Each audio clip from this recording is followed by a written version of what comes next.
Ian had mentioned about, possible satellite locations, either on First Nations or in specific communities. How does the Parry Sound Friendship Center reach out to, places like Bracebridge, which I know you've just kind of started a somewhat of a presence there. How do you reach out to those communities presently now, just out of the building here in Parry Sound? Well, right now, basically doing what we've been doing here the last few days now. I could give that example, where we've been busy with the radio stations here in Parry Sound, as well as Hmm. Huntsville, as well as uh, Bracebridge. So going out there and I'm giving, just sharing a little bit about who we are as well. But also, I think with our first ever powwow that we did here just a few months back, in Bracebridge, that was a real opener, just especially having our first power in 150 years, that there wasn't any here, or there was off nation, so that's exciting. And now we're planning for our next one again for next year. So, and even there, it's still surprising that people think, they're not welcome, or they're not in could I go to a powwow? They're not sure about that. So it's that we still got a ways to go yet in that education. I think, with the media and stuff, that's been really supportive for us to get that message out there as well.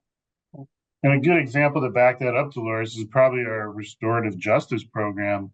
And, it's also one of those truths is that statistically in Canada, the incarceration rates, so people incarcerated in Canada, 25% of those people are Indigenous, yet it only represents 5% of the total national population, and shrinking as we have more immigration. So the real truth there is there's a system that is not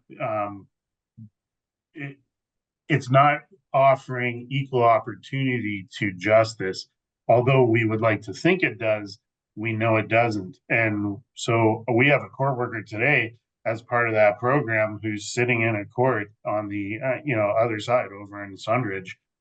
We have the intent to have a presence in the Bracebridge court where we've attended as well. And we've organized in this past year, again, behind the scenes, things that people don't know about. We were able to attract one of the founders of restorative justice within the country and deployed one of the first regional restorative justice approaches. And they've agreed to be our elder guide. We have a former justice of the peace who sits in that elder advisory circle for us. And we have a former court worker who's also worked in the jail system with Indigenous people. So, without knowledge of the legal system, and, when you're underprivileged and you're not given the opportunity of education like others, then, and learning the grandfather teachings as I have, one of those teachings is about Dibwayman. That's the Ojibwe word for truth. So, if Dolores asked me, hey, did you do that? I'm not going to use a Western mindset where the rule of law kicks in and you're innocent until proven guilty. I'm going to be like, yeah, did it. That's the truth. I did it.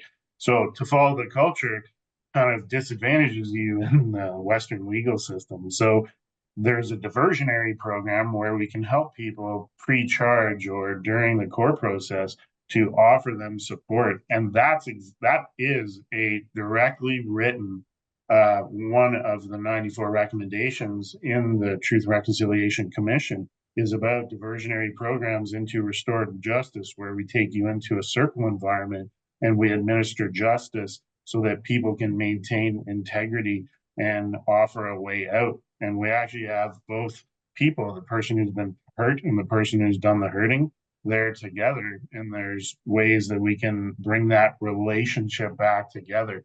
So restorative justice is the term under Truth and Reconciliation Commission. Our own term is about restorative relationships. And that department is just an example of where we're building out a focus that will only expand. And that's already active in the entire catchment area today. Yeah. Yeah, go ahead. I'll just give a short. The other thing is just maybe I'd like to highlight on also is that we've really been working on building partnerships as well with other businesses, organizations. And so that transition has been going really well.